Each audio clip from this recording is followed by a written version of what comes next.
I never thought one small mistake could change everything. The rain was hammering against the windshield of my beat-up Honda Civic like tiny drumbeats of panic, each drop scattering light from the street lamps into a blur that made the world outside feel unreal. My hands trembled as I gripped the steering wheel, knuckles white, heart pounding faster than the wipers cutting through the storm. Ahead, I saw the flash of red and yellow from a little boy who had wandered too close to the edge of the curb, oblivious to the cars slipping through the wet streets. Without thinking, I slammed on the brakes and swerved, feeling the tires scream in protest. His mother's voice reached me in panic, but the wind and rain swallowed her words. I jumped out, heart hammering, soaked to the bone, and grabbed his tiny arm, pulling him back to safety. I barely had time to catch my breath before the deep rumble of a sleek black SUV rolled to a stop beside us, tires hissing against the wet asphalt. A tall figure emerged, shoulders broad, movements deliberate, calm yet commanding, like he owned the very air around him. His dark hair slicked back, eyes an icy blue that seemed to measure every detail in an instant, scanned the scene. "Is he okay?" he asked, voice low but precise, authority etched into every syllable. I nodded, still shaking, trying to suppress the tremor in my voice. "Yes. He's fine now." He stepped closer, the rain tracing rivulets down his tailored jacket, but there was no wetness on him that betrayed the storm. The boy clung to my leg, eyes wide, and I felt the weight of responsibility pressing down like a physical force. "I'm Liam Donovan," he said simply, his gaze shifting from me to the child, then back, unblinking. I wanted to step back, to explain, to say that I was just doing my job, that I wasn't involved in any larger story, but the words lodged in my throat. There was a presence about him, something that made the air taut, something that told me he was watching not just for danger, but for choices, for reactions, for how I moved, how I breathed. The boy's mother arrived then, eyes wide, thanking me through the storm, but I barely heard her. Liam's attention didn't waver, it was on me, quiet, calculating, intense, a weight pressing down that I couldn't ignore. My wet hair stuck to my forehead, my shirt clinging, but I felt exposed in ways that had nothing to do with the rain. For a moment, the chaos of the storm, the screech of tires, the urgency of the moment, all of it slowed to a pinpoint, and it was just the three of us, the child, me, and the man whose presence claimed more space than his body occupied. I realized then, with a jolt, that this encounter, this singular act of saving a child, had already set a chain in motion that neither the rain nor the night could wash away. Liam's gaze lingered, assessing, understanding, claiming, not ownership in the way people claim objects, but in a sense that felt heavier, more permanent. And as I helped the boy step back toward safety, guiding him gently, I felt it, the first thread of a connection, tenuous yet undeniable, spun in the middle of the storm, between the girl who did what was right and the man who could alter the course of her life forever. The rain had slowed to a steady drizzle by the time I helped the boy back onto the sidewalk, but the chill in the air had settled deep into my bones. I wrapped my coat tighter around myself and glanced at Liam Donovan, still standing a few feet away, his posture rigid yet calm, watching every movement like a sentinel. There was no urgency in his steps, but every action he took was deliberate, measured, and filled with intent. The boy clutched my hand, and I could feel the small tremors of adrenaline still running through him, his eyes wide as he looked up at the looming figure who had appeared out of the storm. I whispered softly to him, reassuring words, guiding him toward the warmth of the nearby streetlights. Liam followed silently, a shadow close enough to be protective, distant enough to allow the space necessary for me to lead. When we reached a bench slightly sheltered under the awning of a small coffee shop, the boy sat down, shivering, and I knelt beside him, brushing wet hair from his forehead. The ambient glow from the shop's windows reflected in Liam's icy eyes, and for a brief moment, I felt the weight of being observed, the sense that every thought, every hesitation, was catalogued. I kept my voice steady, telling the boy that he was safe, that everything was going to be all right, all the while feeling a pulse of tension that had nothing to do with the weather. Liam stepped closer, his presence encircling us in an invisible shield, his expression unreadable, yet there was a calm that emanated from him, a certainty that contrasted with the storm inside me. He did not speak immediately, only shifted his stance slightly, shoulders squared, observing the surrounding streets as if measuring potential threats, though none were visible. I noticed the subtle indications of his attention, how his hand hovered near his coat pocket, how his eyes scanned and calculated, how his feet positioned with a balance that was both casual and precise. It was clear that he was assessing the environment and the boy, understanding the connection between us without words, communicating in a silent language of protective intent. I straightened, brushing rainwater from my coat, and gave the boy a reassuring smile. Liam finally spoke, low and controlled, asking questions about the boy, about what had happened, about how long he had been in danger. His tone was even, but there was an edge of authority beneath it, the kind that commands attention and elicits trust simultaneously. I answered carefully, detailing the events succinctly, mindful of how every word might be weighed, how every gesture might be interpreted. The boy's fingers clutched mine, grounding me, giving me the courage to meet Liam's gaze directly, sensing that in that gaze there was both evaluation and acknowledgement. He did not offer judgment, only presence, only the awareness that we were in a fragile moment, balanced between chaos and order, vulnerability and protection. I felt the responsibility settle heavier in my chest, knowing that this encounter, brief and storm-touched, had already shifted something fundamental in the trajectory of all three of us. Liam's watchful eyes did not waver, his stance unbroken, and I understood that while the night had tested our resilience, it had also forged an unspoken agreement: safety, attention, and perhaps something more subtle, a recognition of courage and intent that would echo beyond the drizzle-slicked streets and the immediate danger we had survived. The streets were slick from the lingering rain, reflecting neon lights that flickered with the hum of the city. I guided the boy carefully, his small hand gripping mine, and he whispered something that made me smile despite the chill in the air. Liam Donovan walked beside us, silent, observing the surroundings with a precision that made every other pedestrian seem unaware of the subtle currents of control around him. The boy pointed to a stray ball that had rolled into the street, and instinctively, I stepped forward, retrieving it while keeping him close. Liam's eyes followed my movements, noting the rhythm of my steps, the careful balance I maintained, the way my hands moved with both caution and confidence. When we reached a quiet corner near a coffee shop with the door slightly ajar and warmth spilling onto the wet sidewalk, I knelt again, letting the boy adjust his coat and wipe the rain from his hair. Liam stopped a few feet away, his gaze never leaving us, yet his presence was steady, unintrusive but undeniably commanding. The air between us carried a weight that was not spoken but felt, the tension of shared responsibility, the unspoken acknowledgement of what had just occurred. I spoke softly to the boy, telling him he was safe, that he had done nothing wrong, and he nodded, trusting my voice as much as the protective aura surrounding us. Liam's movements were deliberate, subtle shifts that communicated awareness and control, a tilt of his head, a shift in stance, the careful placement of his hands. Every detail was measured, almost like a dance of observation and silent instruction. I felt a strange sense of relief mixed with awareness, the knowledge that we were being watched by someone who would intervene if necessary, who could read the situation with clarity and precision. The boy's breathing slowed, his eyes brightened, and I let myself relax slightly, feeling the storm inside me ease just a fraction. Liam spoke, asking questions about our route, about the child, about how I had noticed him in time, his tone calm but loaded with an authority that could not be ignored.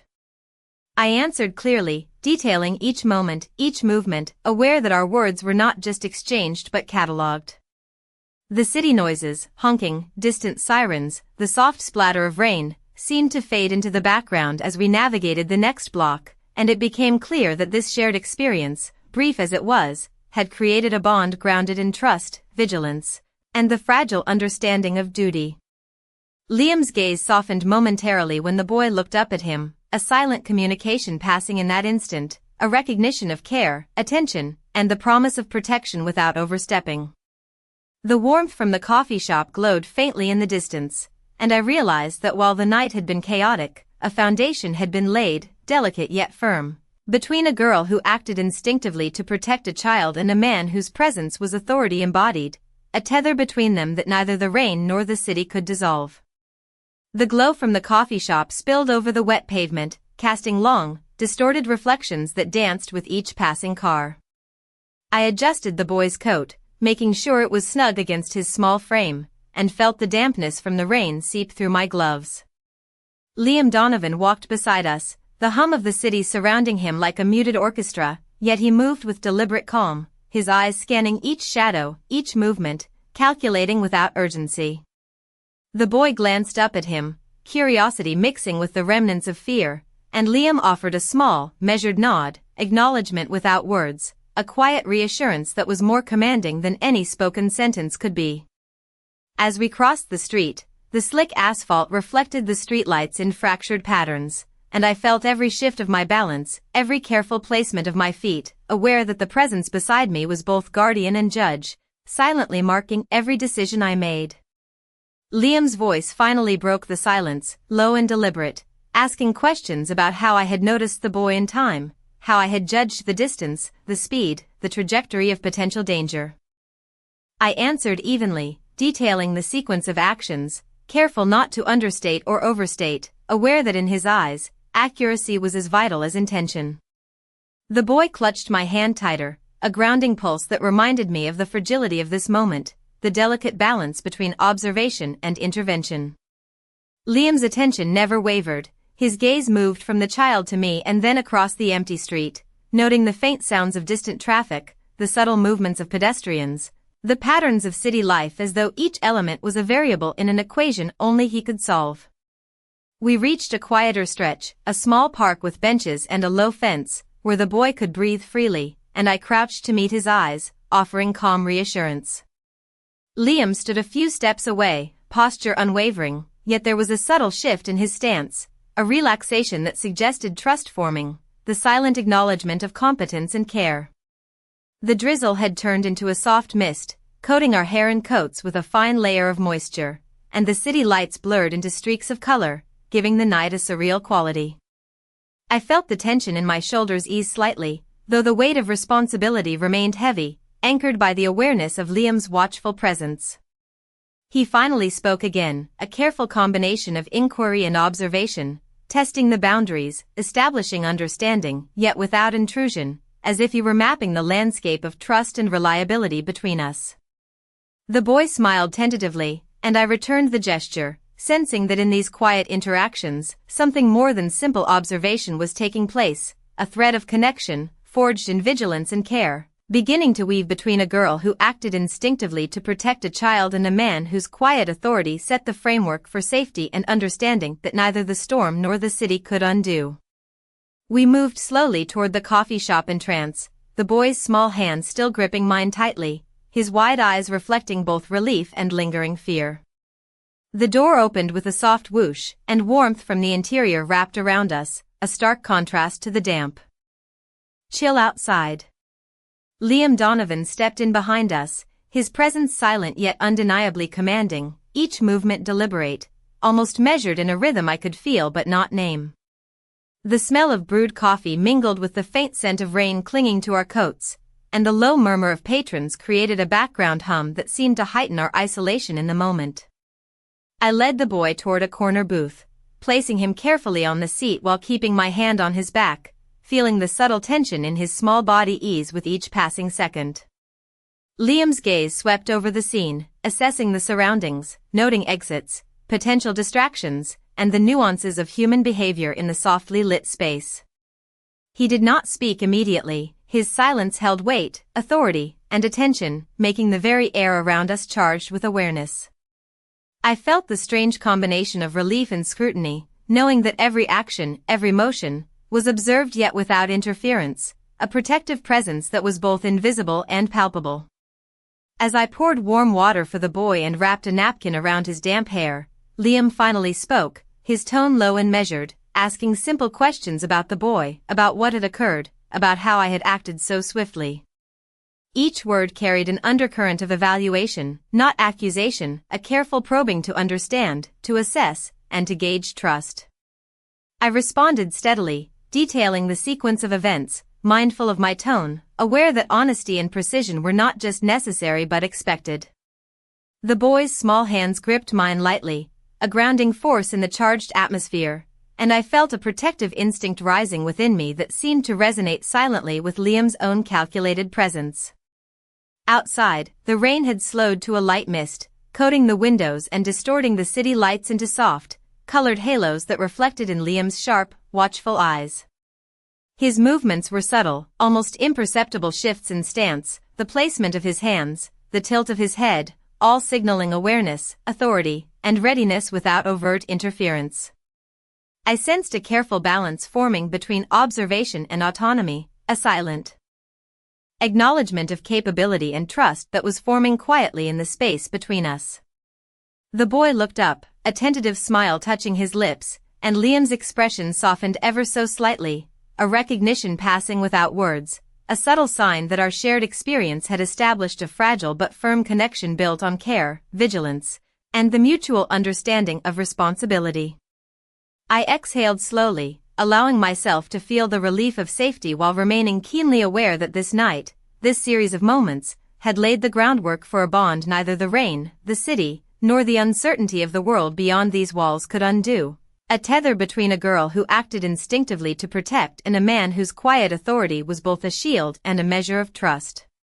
The boy had settled into the corner booth, his small frame relaxed against the cushioned seat, but I remained crouched beside him, ensuring that his coat was dry and that he felt secure. Liam Donovan stood just beyond, his posture steady, shoulders squared, yet there was a softness in his gaze when it flicked toward the child, a quiet acknowledgement of care that contrasted with the controlled precision of his presence. The ambient sounds of the coffee shop, the low murmur of conversations, the clink of cups, the faint hiss of the espresso machine, created a background rhythm that seemed to slow the intensity of the earlier moments. I poured another cup of warm water for the boy, careful not to spill, and offered it to him, his small hands wrapping around the mug with a sense of gratitude and trust. Liam's eyes followed every movement, noting the nuances of the interaction, the subtle ways in which I maintained calm and presence, his attention unwavering but unobtrusive. I glanced up at him, and for the first time, our eyes met fully, and I could sense the recognition of shared purpose, the understanding that this night had formed a bond grounded not only in the immediate act of protection but in an unspoken trust that extended beyond the moment. The boy sipped cautiously, his green eyes flicking between us, and I smiled gently, speaking softly to reassure him that he was safe and that he had done nothing wrong. Liam shifted his stance slightly, a small movement that conveyed ease and confidence, a signal that the immediate danger had passed, yet that vigilance remained, a silent promise of continued protection. Outside, the streetlights glimmered on the wet pavement, streaks of color reflecting the rhythm of the city, and I felt a sense of calm settle over the three of us, the storm fading not only in the environment but in the tension that had gripped us since the beginning. Liam finally spoke, his voice low and deliberate, asking questions about the boy's routine, about our immediate plans, and about the steps I had taken to ensure his safety. I answered carefully, aware that precision and clarity were essential, knowing that in this conversation, the words themselves carried weight beyond mere information. The boy's small hand squeezed mine, a grounding gesture, and I felt the depth of responsibility that had been established in such a short time, the gravity of trust that had been silently acknowledged between us. Liam's gaze softened further when the child smiled tentatively, a subtle, almost imperceptible nod that conveyed reassurance, acknowledgement, and approval without the need for words. I allowed myself a slow breath, feeling the weight of relief tempered by awareness, knowing that while the immediate danger had passed, the connection formed in the midst of chaos was enduring. The warmth of the coffee shop, the soft lighting, the protective presence at our side, and the trust forming quietly among us created a moment of stability and understanding, a foundation for what was to come, a recognition that acts of courage and instinctive protection could forge bonds that were as enduring as they were unspoken, linking a girl who acted with instinctive care to a man whose authority and vigilance offered both security and a quiet acknowledgement of mutual respect. The boy had finally relaxed into the corner of the booth, his small fingers tracing patterns on the wooden table as he sipped his water, and I remained close, my hand lightly resting on his back to reassure him that he was safe. Liam Donovan stood a few feet away, his posture unwavering, yet there was a subtle ease in the way he shifted his weight, a quiet signal that the immediate urgency had passed. The soft glow of the coffee shop lights reflected in his sharp blue eyes, giving depth to the calm intensity that seemed to radiate from him. I spoke gently to the boy, encouraging him to tell me how he had wandered into danger, how he felt during the moments of uncertainty, and he replied with small, halting words, each one a testament to his resilience and trust. Liam listened quietly, his gaze sweeping over the shop, noting exits, the flow of patrons, and the subtle cues of human behavior, each action precise yet unobtrusive, a presence that offered safety without intrusion. I felt a warmth from the combination of my care and his watchfulness, a sense that the night's events had created a fragile balance of trust, vigilance, and connection. The boy smiled faintly, encouraged by my tone and by the calm assurance of Liam's presence, and I mirrored that smile, feeling the tension in my shoulders ease for the first time in hours. Liam finally approached, his movements deliberate yet gentle, as he knelt slightly to meet the boy at eye level, offering a quiet acknowledgement that reassured without words. He asked questions in a controlled, measured tone, about the child's needs, his routine, and how I had acted, his voice carrying authority, concern, and attention in equal measure. I responded carefully, detailing each moment, aware that every word was part of the silent communication between us, the trust forming in the aftermath of danger. Outside, the mist had thickened, coating the windows with a fine sheen, distorting the city lights into soft, colorful halos, and I could feel the weight of the night lifting slightly as the boy relaxed in our shared space.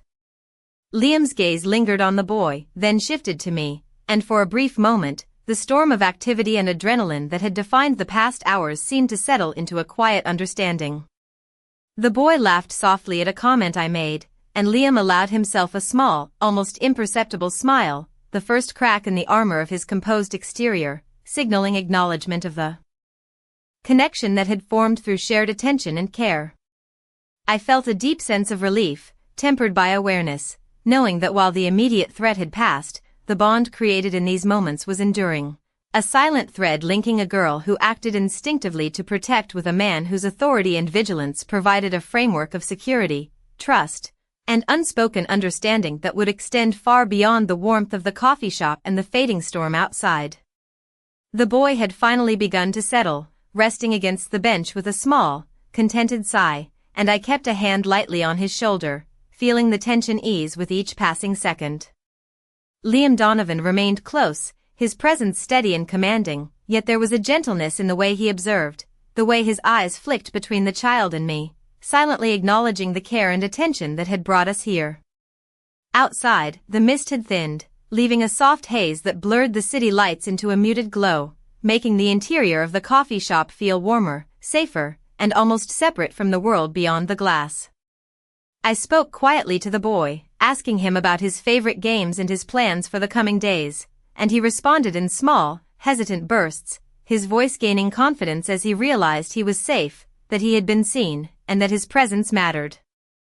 Liam's gaze remained alert but not intrusive, his stance relaxed slightly as he shifted his weight, hands lightly resting in front of him, a subtle indication of vigilance without threat.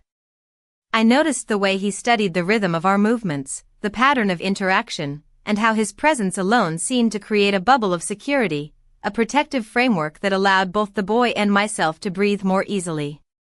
As I helped the boy adjust his scarf and brush stray hairs from his face, I felt a weight lift, a relief tempered by the awareness that while the immediate danger had passed, the responsibility remained, and that Liam's observation and quiet guidance were part of a larger structure of care that extended beyond this single moment. The boy smiled tentatively, and I returned the gesture, feeling a subtle warmth spread through me as the realization settled that we were connected in an unspoken way, each action and glance reinforcing trust and stability.